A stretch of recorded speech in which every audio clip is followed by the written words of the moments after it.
Hello दोस्तों, आप सब कैसे हो। चलिए आज सुनते हैं एक अच्छी सी कहानी अच्छी सी नींद के लिए। कहानी का नाम है शतरंज के खिलाड़ी। वाजिद अली शाह का समय था। लखनऊ विलासिता के रंग में डूबा हुआ था। छोटे बड़े अमीर गरीब सभी विलासिता में डूबे हुए थे। कोई नृत्य और गान की मजलिस सजाता तो कोई अफीम की पिनक ही के मजे लेता। जीवन के प्रत्येक विभाग में आमोद प्रमोद का प्राधान्य था। शासन विभाग में, साहित्य क्षेत्र में, सामाजिक व्यवस्था में, कला कौशल में, उद्योग धंधों में, आहार व्यवहार में सर्वत्र विलासिता व्याप्त हो रही थी। कर्मचारी विषय वासना में, कविगण प्रेम और विरह के वर्णन में, कारीगर कलावत्तु और चिकन बनाने में, व्यवसायी सुरमे में, इत्र मिस्सी और बटन का रोजगार करने में लिप्त थे। सभी की आंखों में विलासिता का मद छाया हुआ था। संसार में क्या हो रहा है इसकी किसी को खबर न थी। पटेल लड़ रहे थे, तीतर की लड़ाई के लिए पाली बदी जा रही थी। कहीं चौरस बिछी हुई थी, पौ बारह का शोर मचा हुआ है। कहीं शतरंज का घोर संग्राम छिड़ा हुआ है। राजा से लेकर रंग तक इसी धुन में मस्त थे। यहाँ तक कि फकीरों को पैसे मिलते तो वो रोटियां न लेकर अफीम खाते या मदक पीते। शतरंज, ताश, गंजीफा खेलने से बुद्धि तीव्र होती है, विचार शक्ति का विकास होता है, पेचीदा मसलों को सुलझाने की आदत पड़ती है। ये दलीलें जोर के साथ पेश की जाती थी। इसीलिए अगर मिर्जा सज्जाद अली और मीर रोशन अली अपना अधिकांश समय बुद्धि तीव्र करने में व्यतीत करते थे, तो किसी विचारशील पुरुष को क्या आपत्ति हो सकती थी। दोनों के पास मौरूसी जागीरें थी, जीविका की कोई चिंता न थी। घर में बैठे ही चौखटिया करते थे। आखिर और करते ही क्या। प्रातःकाल दोनों मित्र नाश्ता करते, विषाद बिछाकर बैठ जाते, मोहर सज जाते और लड़ाई के दांवपेच होने लगते। फिर खबर न होती कि कब दोपहर हुई, कब तीसरा पहर और कब शाम। घर के भीतर से बार बार बुलावा आता, खाना तैयार है। यहाँ से जवाब मिलता, चलो आते हैं, दस्तरखान बिछाओ। यहाँ तक कि बावर्ची विवश होकर कमरे में ही खाना रख जाता और दोनों मित्र दोनों काम साथ साथ करते।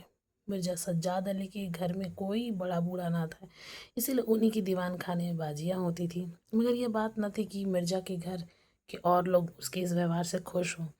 घर वालों का तो घरवाली का तो कहना ही क्या। मोहल्ले वाले घर के नौकर जाकर तक नित्य द्वेषपूर्ण टिप्पणियां किया करते। बड़ा मनहूस खेल है, घर को तबाह कर देता है, खुदा ना करे किसी को इसकी चाट पड़े।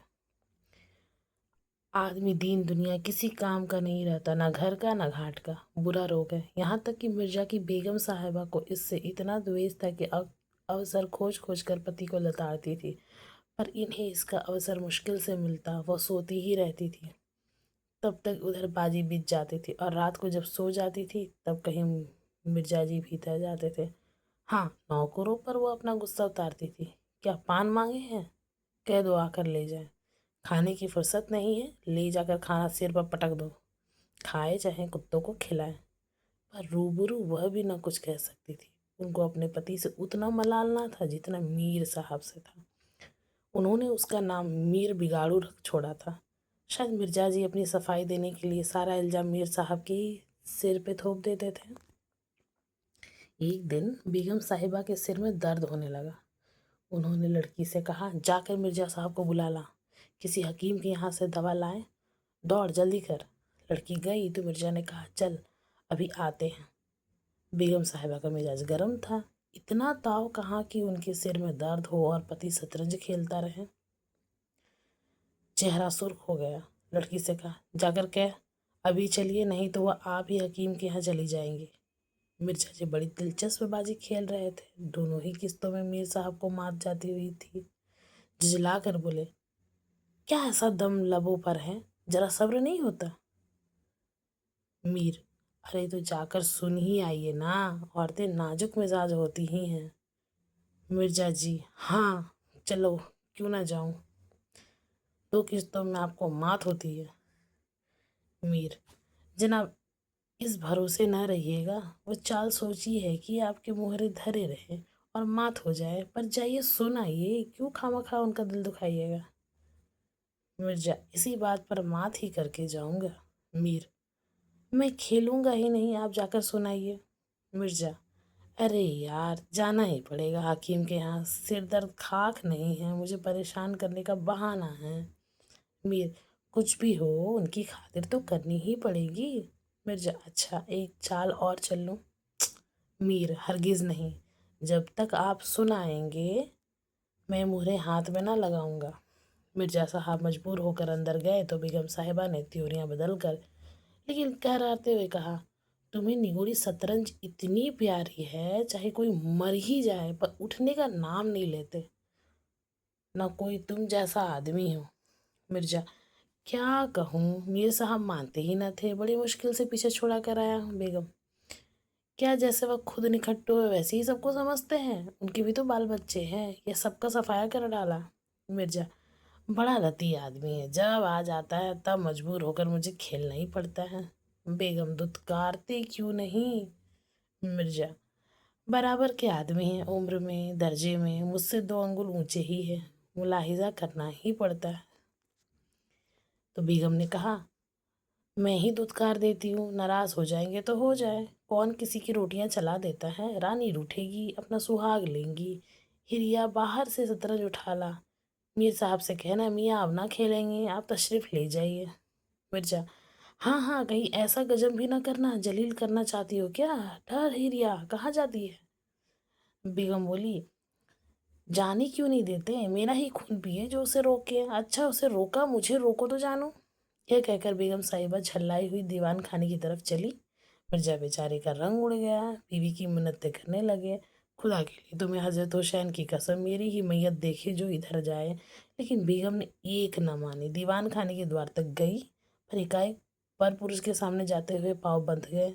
भीतर झांका, संयोग से कमरा खाली था। मीर साहब ने दोनों एक मोहरे इधर उधर कर दिए थे और अपनी सफाई बताने के लिए बाहर टहल रहे थे। फिर क्या था, बेगम ने अंदर पहुंचकर बाजी उलट दी, मुहरे कुछ तख्त के नीचे फेंक दिए, कुछ बाहर, और किवाड़ के अंदर से बंद करके कुंडी लगा दी।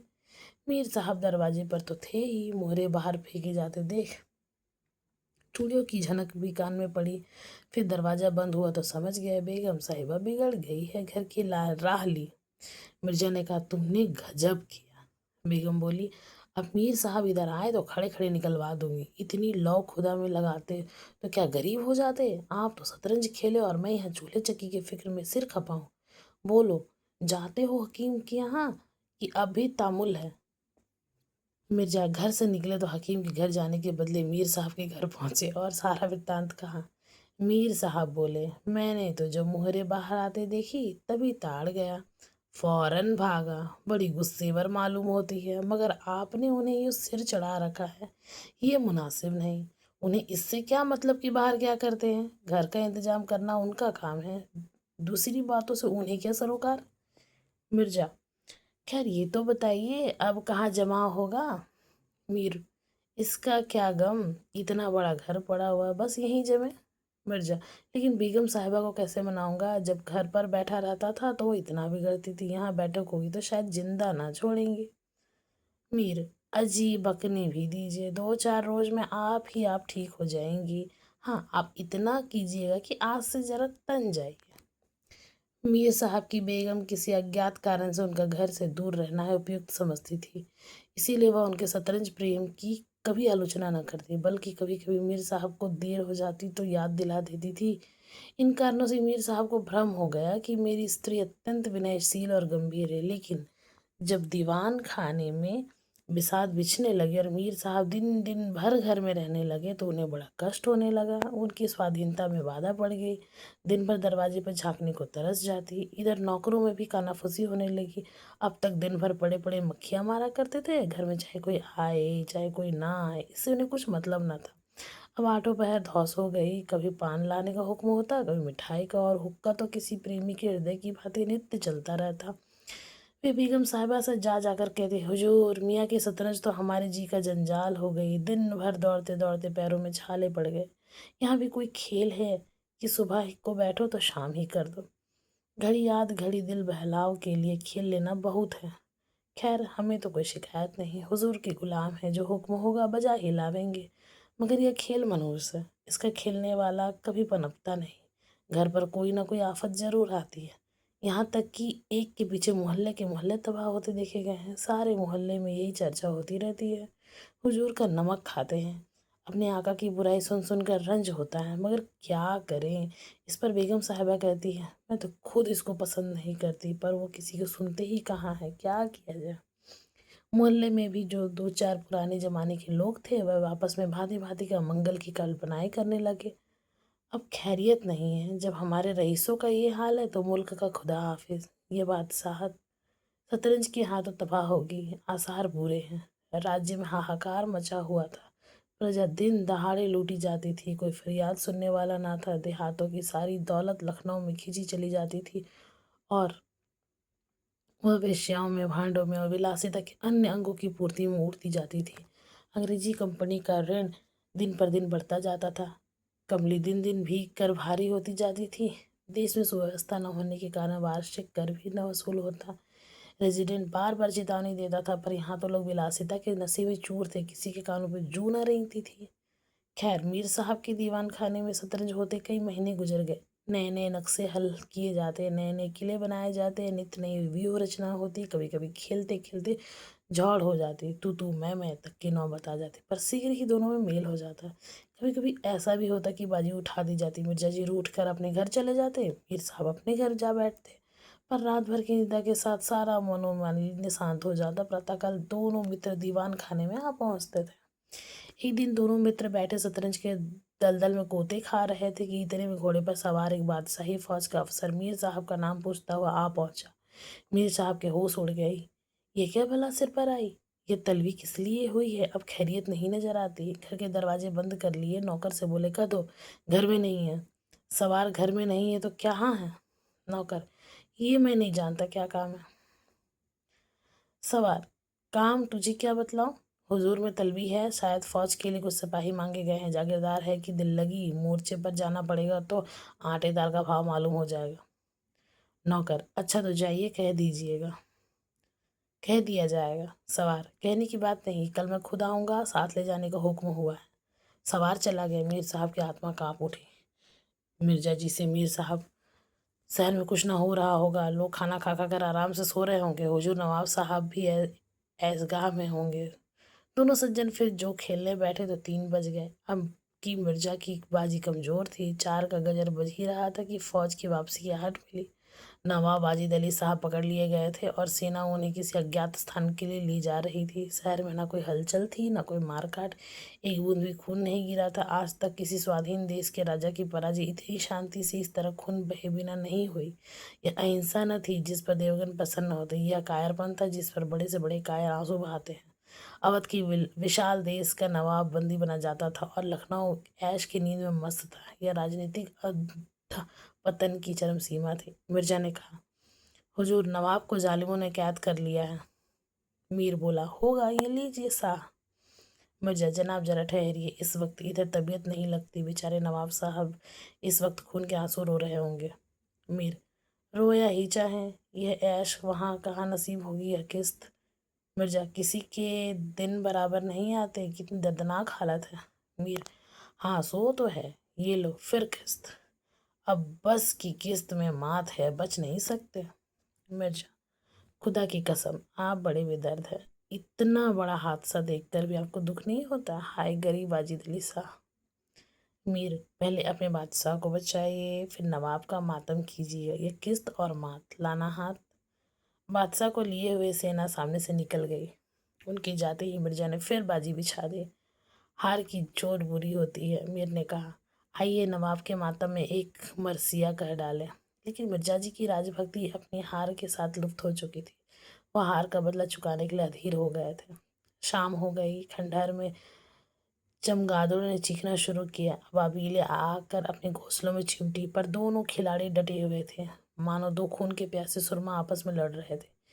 मिर्जा जी 3 बाजियां लगाकर हार चुके थे। अब चौथी बाजी का रंग भी अच्छा ना लगा। वह बार बार जीतने का दृढ़ निश्चय कर संभल कर खेलते थे, लेकिन एक ना एक चाल ऐसी बेढ़ा पड़ती जिससे बाजी खराब हो जाती थी। हर बार हार के साथ प्रतिकार की भावना और उग्र हो जाती थी। उधर मीर साहब मारे उमगे की गजलें गाते थे, चुटकियां लेते थे, मानो कोई लुप्त धन पा गए हों। मिर्जा सुन सुन कर झुल्लाते और हार की झेप मिटाने के लिए उनकी दाद देते थे। ज्यों ज्यों बाजी कमजोर पड़ती थी, धैर्य हाथ से निकलता जाता था, यहाँ तक कि वह बात बात पर झुल्लाने लगे। जनाब, आप चाल ना बदल दीजिए। ये क्या कि चाल चले और फिर उसे बदल दिया। जो कुछ चलना है एक बार चल दीजिए। या आप मुहरे भी क्यों हाथ में रखते हैं? मुहरे छोड़ दीजिए। जब तक आपको चाल ना सूझे मुहरा छूइए ही नहीं। आप एक एक चाल आध आध घंटे में चलते हैं, इसकी सनद नहीं। जिसे एक चाल चलने में 5 मिनट से ज़्यादा लगे उसकी मात समझी जाए। फिर आपने चाल बदली, चुपके से मोहरा वहीं रख दीजिए। मीर साहब का फर्जी तब था। बोले, मैंने चाल चली ही कब थी मिर्जा? आप चाल चल चुके हैं, मोहरा वहीं रख दीजिए उसी घर में। मीर, उसमें क्यों रखूं? हाथ से मोहरा छोड़ा कब था? मिर्जा, मोहरा आप कयामत तक ना छोड़े तो क्या चाल ही ना होगी? फर्जी पिटते देखा तो धांधली करने लगे। मीर, धांधली आप करते हैं, हार जीत तकदीर से होती है, धांधली करने से कोई नहीं जीतता। मिर्जा, तो इस बाजी में आपको मात हो गई। मीर, मुझे क्यों मात होने लगी? मिर्जा, तो आप मोहरा उसी घर में रख दीजिए जहाँ पहले रखा था। मीर, वहाँ क्यों रखूँ? नहीं रखता। मिर्जा, क्यों ना रखिएगा, आपको रखना होगा। तकरार बढ़ने लगी। दोनों अपनी अपनी टेक पर खड़े थे, ना यह दबता ना वो। अप्रासंगिक बातें होने लगी। मिर्जा बोले, किसी ने खानदान में शतरंज खेली होती तब इसके कायदे जानते। वे तो हमेशा घास छीला करते थे। आप शतरंज क्या खेलिएगा? रियासत और ही चीज है, जागीर मिल जाने से कोई रईस नहीं होता। मीर, क्या? घास आपके अब्बा जान छीलते होंगे, यहाँ तो पीढ़ियों से शतरंज खेलते जाए हैं। मिर्जा, अरे जाइए भी। गाजीउद्दीन हैदर के यहाँ बावर्ची का काम करते करते उम्र गुजर गई, आज रईस बनने चले हैं। रईस बनना कुछ दिल लगी नहीं। मीर, क्यों? अपने बुजुर्गों के मुंह पर कालिक लगाते हैं, वे ही बावर्ची का काम करते होंगे। यहाँ तो हमेशा बादशाह के दस्तरखान पर खाना खाते चले आए हैं। मिर्जा, अरे चल चरकटे, बहुत बढ़कर बातें ना कर। मीर, जवान संभालिए वरना बुरा होगा। मैं ऐसी बातें सुनने का आदी नहीं हूँ। यहाँ तो किसी ने आंखें दिखाई कि उसकी आंखें निकाली है। हौसला? मिर्जा, आप मेरा हौसला देखना चाहते हैं तो फिर आइए, आज दो दो हाथ हो जाए, इधर या उधर। मीर, तो यहाँ तुमसे दबने वाला कौन है? दोनों दोस्तों ने कमर से तलवारें निकाल ली। नवाबी जमाना था, सभी तलवार, पेशकब्ज, कटार वगैरह बांधते थे। दोनों विलासी थे पर कायर न थे। उनमें राजनीतिक भाव का अधपतन हो गया था। बादशाह के लिए क्यों ना मरे, पर व्यक्तिगत वीरता का अभाव न था। दोनों ने पैंतरे बदले, तलवारें चमकी, छपाछप की आवाज आई, दोनों जख्मी होकर गिरे और दोनों ने वहीं तड़प तड़प कर जान दे दी। अपनी बादशाह के लिए जिनकी आंखों से एक बूंद आंसू न निकला, उन्होंने शतरंज के वजीर की रक्षा में प्राण दे दिए। अंधेरा हो चला था, बाजी बिछी हुई थी। दोनों बादशाह अपने अपने सिंहासन में बैठे मानो इन वीरों की मृत्यु पर रो रहे थे। चारों तरफ सन्नाटा छाया हुआ था। खंडर की टूटी हुई मिहराबें, गिरी हुई दीवारें और धूल धूसरित मीनारें इन लाशों को देखती और सिर धुनती थी।